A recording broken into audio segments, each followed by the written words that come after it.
So we've got a squeegee, a spray bottle, there, and a towel.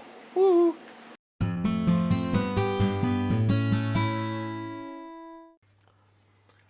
Good morning, YouTube. What is up? Fish Shop Matt here. So I've just been getting ready for work, as you can see, just in me Lion King hoodie. Just getting ready for work, and I opened an email from YouTube saying about popular content creators are creating get ready with me videos. I was like, what is a get ready with me video? So it's where they do their morning routine. Fantastic. So I'm not sure that really works for my channel. So I sort of scrolled over the email, didn't really pay much attention to it. But then I thought, you guys like seeing the behind the scenes stuff. You like seeing what happens, what goes on, the fish deliveries, all of that sort of stuff. So I thought I'd do a quick video on showing you what exactly goes into opening the shop every single morning. The feeding, the water changing, the everything. Everything that happens in the shop before we even open the doors. So let's get ready. Now, normally this bit is like, right, I'm going to do my makeup, I'm going to do my, this is what I'm wearing for the day. We're just going to do this, I think. Done. Ready for work. Perfect. Right, let's go to the shop, let's get opened up, let's show you what's going on with all the jobs that we need to do before we open up in the morning. Here we go. Right, let's go. Get to the shop. Here we go then. So I've rocked up at the shop. It's, I don't know, 7:30. It's quite early at the moment. We're going to get the shop open, get it ready. Let's show you guys exactly what goes into opening a fish shop in the morning and the amount of jobs that we have to do before we even let people or customers through the door.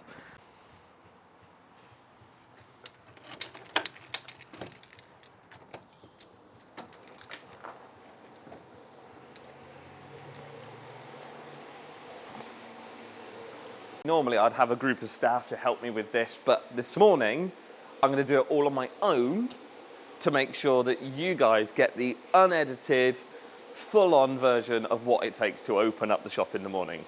I don't know if that sounded right, but anyway. So I'm going to turn on the lights. Obviously you can see it's quite light in here anyway because we've got loads of skylights and things like that that let natural ambient light into the building. But what we normally do is we turn on the shop lights first to make sure that, well, to make sure the fish don't get freaked out, essentially.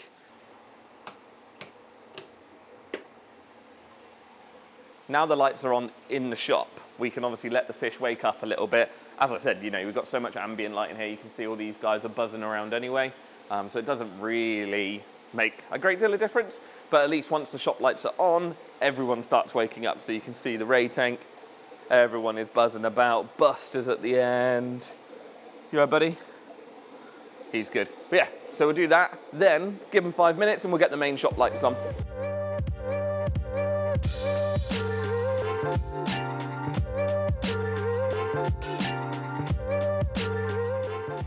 Honestly, I forgot I had my jumper on. It is so hot in here. So when we come in the morning, it's like, obviously all the tanks running, everything like that. It is so, so warm in here. So I'm just gonna go and take this hoodie off and then I'll be back with you.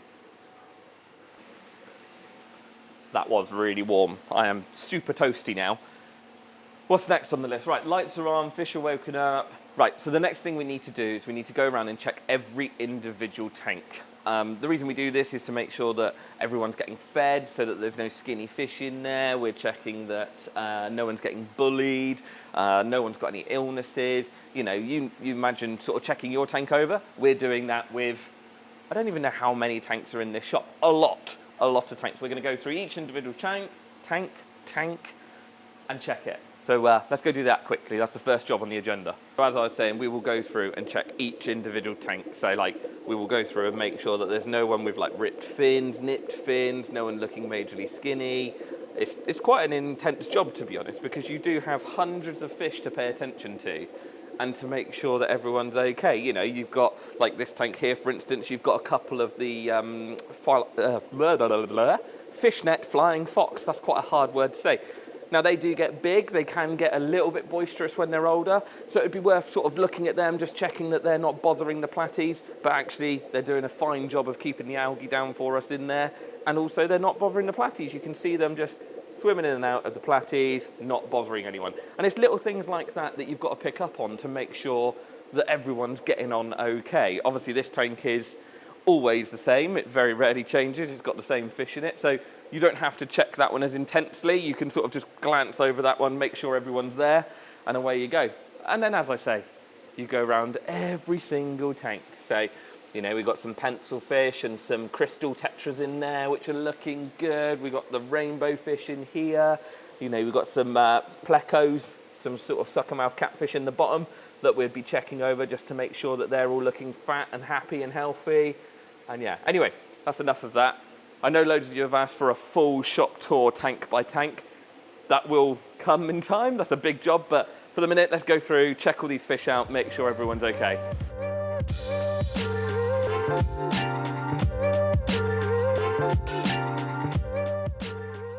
Well, I was just going around and checking. This is one of my favourite tanks in the shop at the moment. So in here, you've got, they are so fast, it's a nightmare. You've got these boys with the black teardrop on the back of them. They're mascara barbs. They just look so cool. They're such a fast swimming fish. And then above them, the ones with the sort of, I don't know, trout sort of stripes and the red fins, they are a spotted hill trout. Yeah, Berulius. Berulius? Yeah, I'm pretty sure that's the name. But yeah, they're just looking so cool, buzzing around together. You have got some other barbs. You've got some little Aurelius barbs in there, which are the ones with the black stripes, and some bitterling and some other bits and pieces. But that tank there, I could just take that home, scape a like river-style tank, and drop all of them into it. It'd be perfect. It'd look lush. Anyway, let's check the rest of the tanks.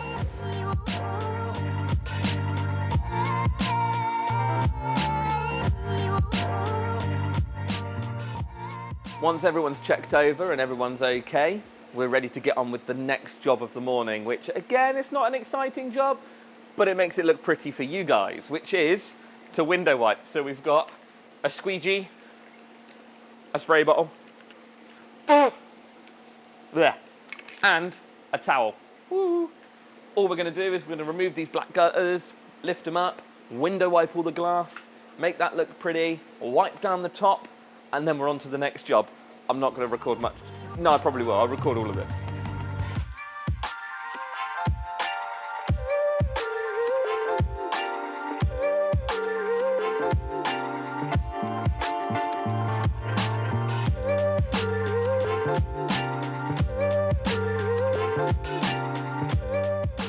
So now that we've cleaned all the glass.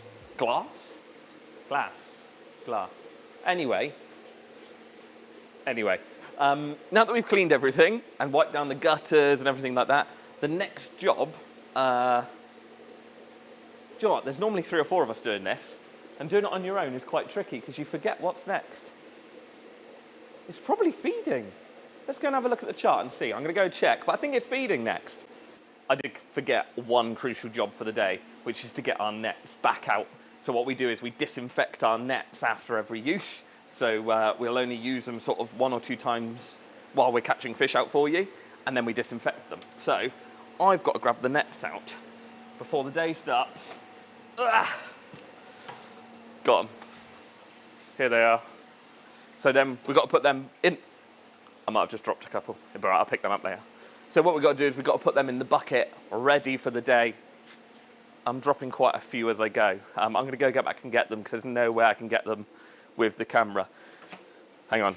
I got my hands full now. So now the nets have been disinfected all night. Anything that could have been transferred between tanks has been killed off. You know, it's just a precaution. It's one of those things, it probably isn't necessary, but we would rather do these 5-minute jobs to make it safer and simpler for everything. Safer, simpler, probably not simpler actually, safer, but we'd rather take these sort of precautions to make sure everything's okay. Especially when you're getting new fish in. We're obviously getting fish from all over the world. While they're in quarantine and they're being treated, we might need to move a few, so it's just worth disinfecting them. So it's probably not something as well that you need to do at home because you'll be drying your nets out in between uses and you won't use them very often. Obviously, we're using nets every single day. Yeah, I'm going to put them in the clean bucket. Once we use them today, we'll chuck them in the dirty bucket and then they get disinfected. But I'm going to get all these nets out now. Now that I've got all the boring jobs done, all of the sort of, boring jobs, there's no other way to word them, what we're going to do is we're going to go... Oh, I didn't take that back. Gotta take this spray bottle back. Hang on a minute. Cheryl will get angry with me if I don't put stuff away. She likes stuff being neat and tidy, whereas I'm not neat and tidy. What was I saying? Oh yeah, now we've done all the boring jobs, we get to feed. So what we do is we've got a big bucket of food, and in that food bucket there's loads of different foods. So let's go get that bucket, and I'll sort of quickly talk you through what we put in there. So I've got the bucket of food. Mic is still on, that's good. Just check that one. Yeah, still working. Got the bucket of food. Oh, it's 2 of the nets I dropped. Now in this bucket we have got many different types of food. So we've got a flake food. That's obviously going to be generic for all of your community fish, your tetras, your barbs, your live bearers. I just hiccuped. That really hurt. I think I breathed in too quickly. Right, start again. So, flake food. Flake food is for all your tetras, barbs, blah, blah, blah, blah, blah. So anyone that's sort of swimming about in the top reaches of the aquarium is going to get a little pinch of flake food. Then, next, if I can get them, we've got algae wafers. So those are going to be for all of your plecos, all of your suckermouth catfish, shrimps. Who else would we feed that to? Some of the Malawis as well. Some of the Malawis are herbivorous, so they like the algae wafers. It gives them a bit of a varied sort of diet. Some of the live bearers as well. I say some. Most of the live bearers do enjoy an algae wafer every now and again. So they'll get that once in a while. Well, actually, I say once in a while. Every morning, because it's always in our bucket. Then you've got catfish tablets. They're not tablets. That's granular food, Matthew. But you've got catfish pellets, whatever you want to call them. Now that will obviously be for things like your loaches, your corydoras, anyone that's sitting about on the bottom. Snails will quite like it. Who else? Yeah, that's about everyone. But anyone that's kicking about on the bottom of the aquarium, they're going to get a little pinch of that catfish pellet. Next, we've got a granular food. So what you've got there is you've got a small sinking granular food for things like apistogrammas, for rams, some of your barbs that will sort of skulk around the bottom, and your tetras, to be fair. Some of the ones that like sort of hiding and sort of skulking around the bottom of the aquarium, that's really good for them because it just sort of, well, it gets to the bottom and they can pick it up from there. We do also have little tubs of like shrimp food. We have a tub of discus food. There's a tub of fancy goldfish food for our fancy goldfish around the other side. So yeah, everyone gets a little bit of their own food in the aquarium. So let's go round. This is a big job as well because we have all these covers on top of the aquarium. So you've got to open every cover, put some food in, close the cover. It's a fun job because I like feeding fish, but quite tiring and quite long-winded. So let's go around and let's go feed some fish quickly.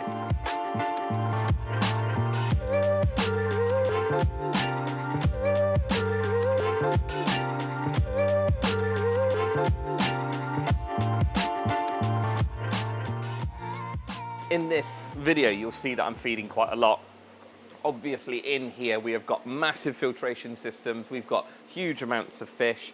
We've got guys and girls cleaning the tank daily, siphoning out any uneaten food, everything. So we are spending all our time making sure these tanks are maintained and clean to as high a standards as we can make them. The problem is at home is that, you know, you've got a job that isn't cleaning fish tanks normally. So I wouldn't feed as much as I'm feeding here. Small amounts, little and often, are the easiest way. Your fish might not even need feeding every day. In here, we feed 2 or 3 times a day to make sure that everyone's getting something. At home, you might only feed once every 2 days, once every 3 days. It depends on the level of fish in your tank, how many plants you've got in there, using up the waste. It's all of those sort of things. So you do need to be careful on how much you're feeding. Do not look at these tanks when I'm putting all this food in there and think, oh, I can feed that much, because it will go wrong at home. You need to make sure you're feeding to what your aquarium can cope with.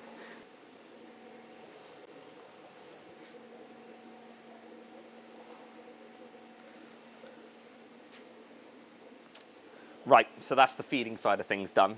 Yeah, that's everyone fed. I've gone round. Every dry food has been placed in every tank. All the fish are fed, super duper. Next job is actually to get some frozen food out. So now what we do is every day we give everyone a little bit of frozen food. That's just to make sure, again, that any apistogrammas that are a little bit more sensitive or a little bit more sort of scared of coming out and eating, a big cloud of frozen food goes through the aquarium and gives them something to eat. And the same as the catfish, you know, some catfish might not be getting all their nutritional needs from everything they're getting, or they might be missing out because they're not as fast. So a frozen feed halfway through the day in the shop is really good for them because it just means everyone's getting something. So we're going to go and do that. We're going to go get some frozen food out. I'll take you with me and show you, like, we do a mix. So I'll show you what we do.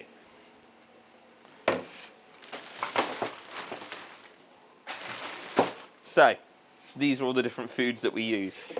First of all, the person we need to remember the most is Buster and all the stingrays. So what they get is they get mussel. Think that's cockle. I always get them the wrong way around. That's mussel. And then some whitebait, essentially some lancefish.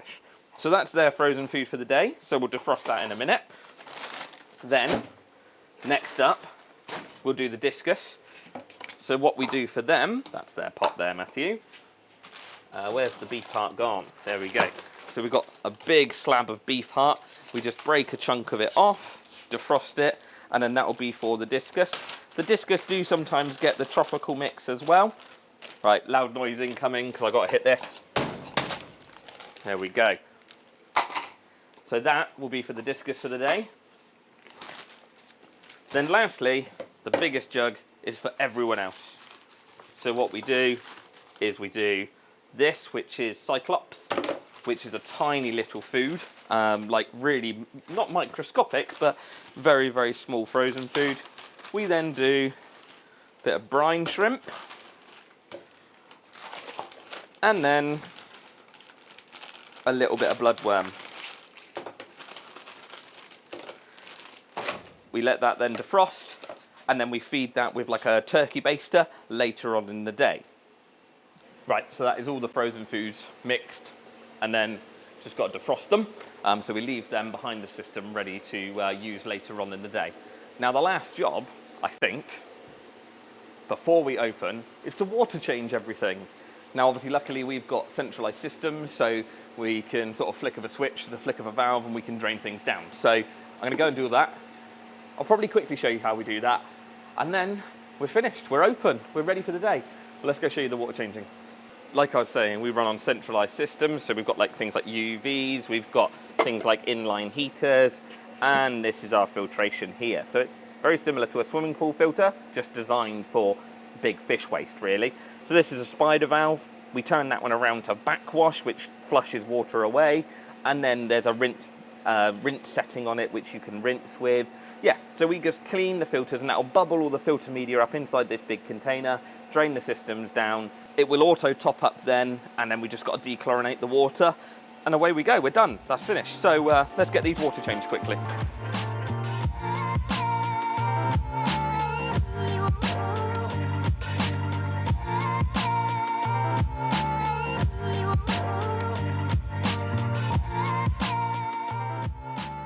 That is it. We are done for the day. Well, not done actually. This is just the start of the day. We've now got to open these doors and let all you lot in. But yeah, that's it. That's how much work goes into the shop before we even open. That is not including, you know, late night fish deliveries that you'll have probably seen on my channel, and all that other stuff that goes on behind the scenes. So yeah, it's a long job, but that's it. That's everything. Obviously the frozen food will be defrosted and used up later, halfway through the day. If I remember to film it, it might end up in, but it probably won't, because I'll probably be serving and busy by that point. So yeah, hope you've enjoyed it. This is what's happened. Get ready with me. Fish shop edition. I'll see you all in the next one.